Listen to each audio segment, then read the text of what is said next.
सफर में साथ ईमानदार सफर निधि के हेलो दोस्तों, मैं हूँ निधि और ये है ईमानदार सफ़र निधि के साथ। आज मैं जा रही हूँ दिल्ली से अपने घर कुछ दिनों के लिए। हर सफ़र की शुरुआत एक कप चाय से होती है और आज की चाय में बस दूध और पत्ती नहीं, इसमें मेरे जज्बात घुल रहे हैं क्योंकि कुछ ही घंटे में मैं घर जा रही हूँ थोड़े दिन के लिए। और ये रहा मेरा किचन जहाँ पर मैं खाना पकाती हूँ और खाती हूँ और मस्ती करती हूँ, पढ़ाई करती हूँ, सब कुछ। और अब चाय को लेकर मैं रूम चली गई। ये कमरा मेरी तपस्या का मंदिर रहा है। यहीं से सुबह की शुरुआत होती थी और रात की लड़ाइयाँ भी यहीं पर। आज सब वही है, किताबें, नोट्स, वॉल पर टाइम टेबल, मेरी कुछ मीठी मीठी प्यारी प्यारी ये क्यूट सी डॉल। बस मैं कुछ दिनों के लिए इसे छोड़ कर जा रही हूँ, एक सांस लेने के लिए, एक मुस्कान लेने के लिए। दिल्ली तू रुक जरा, मैं लौटूंगी वापस। इस तरह से मैं फिर खाना बनाने लगी। मैंने रास्ते के लिए नाश्ता पैक किया और फिर अब निकल पड़ी हूँ। दिल्ली की इन गलियों से गुजरते हुए मेरे अंदर का स्टूडेंट थोड़ी देर के लिए एक बेटी, एक बहन और एक प्यारी सी बच्ची बन गई है। सोच रही हूँ कैसा लगेगा जब माँ की आवाज़ आएगी, बाबा का वो चुप सा ख्याल आएगा, मेरी बहनों की मस्ती और मेरे भाई का प्यारा सा ख्याल आएगा। इन सब चीज़ों को सोचती हुई मैं अपने स्टेशन पर पहुंच गई। हर मोड़ जैसे पहचानता है मुझे।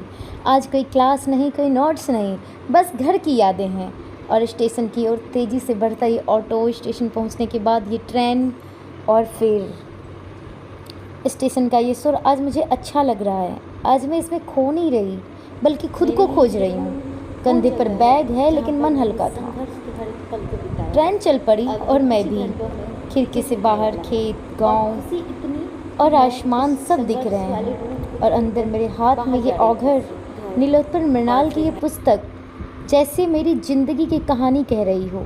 हर पन्ना मुझे गांव से, संघर्ष से और खुद से जोड़ रहा हो। दिल्ली की तेज़ रफ्तार से निकलकर अब ये धीमा सफ़र मुझे सोचने दे रहा है कभी कभी कितना ज़रूरी होता है ना, थोड़ा रुकना, थोड़ा जीना, थोड़ा अपनों के साथ समय व्यतीत करना।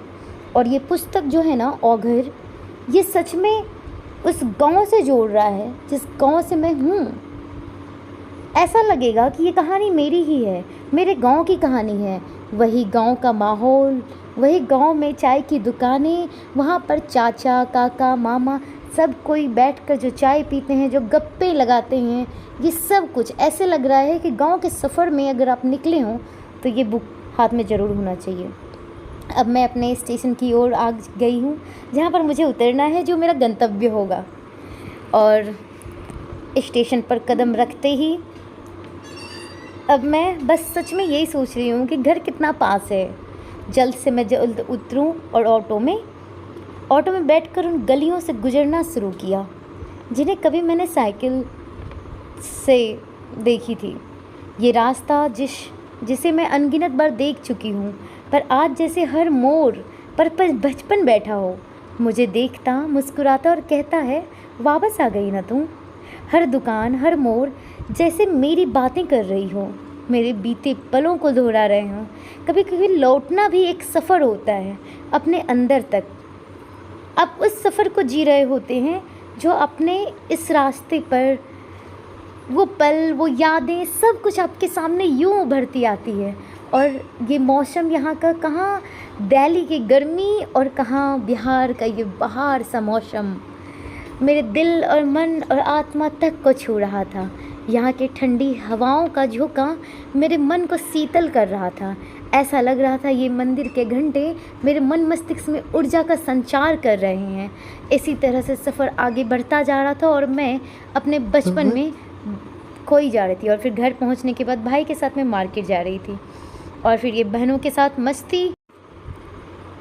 फिर शुरू हुआ असली धमाल, बहनों का साथ, वो चोटी खींचना, गानों पर झूमना, घर की हंसी सबसे खूबसूरत संगीत होती है।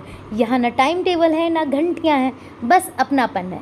और हम दोनों बहन खुद में ये बता रहे थे कि देखो क्यूट मैं लग रही हूँ या तुम, तो जुम करके देखा जा रहा था सबसे मासूम कौन है।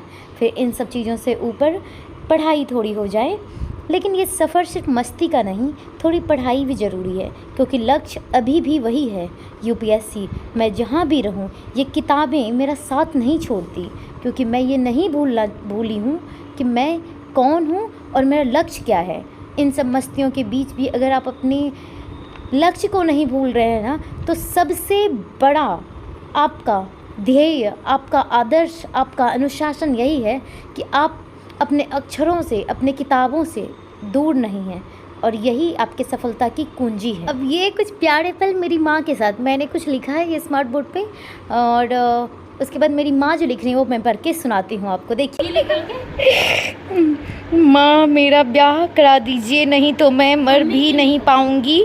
आत्मा शरीर से बाहर भटकती रहेगी, आत्मा शरीर का अस्तित्व खत्म हो जाएगा। देखिए मैंने ये लिखा, मेरी माँ ने लिखा है नहीं कराना है अभी। ओह गॉड। ये घर पर दूसरे दिन का ब्लॉग है। कपड़े बदले हैं, जगह बदली, लेकिन जो नहीं बदला है वो है मेरा सपना। कई लोग सोचते हैं घर पर आकर पढ़ाई रुक जाती है, पर सच्चाई ये है कि जिन्हें मंजिल की लगन होती है ना, वो माहौल नहीं देखते, बस किताबें खोलते हैं और खुद से वादा निभाते हैं। क्योंकि सफ़र भले ही छोटा हो बट ईमानदार होना बहुत ज़रूरी है। दिल्ली हो या घर, पढ़ाई मेरी पहचान है, और यही पहचान मैं आप सभी के साथ बांट रही हूँ। अगर आपको ये ब्लॉग अच्छा लगा तो लाइक कीजिए, कमेंट कीजिए, सब्सक्राइब जरूर कीजिए। मिलते हैं अगले एपिसोड में, तब तक के लिए पढ़ते रहिए, क्योंकि ईमानदार कोशिशें कभी खाली नहीं जाती। और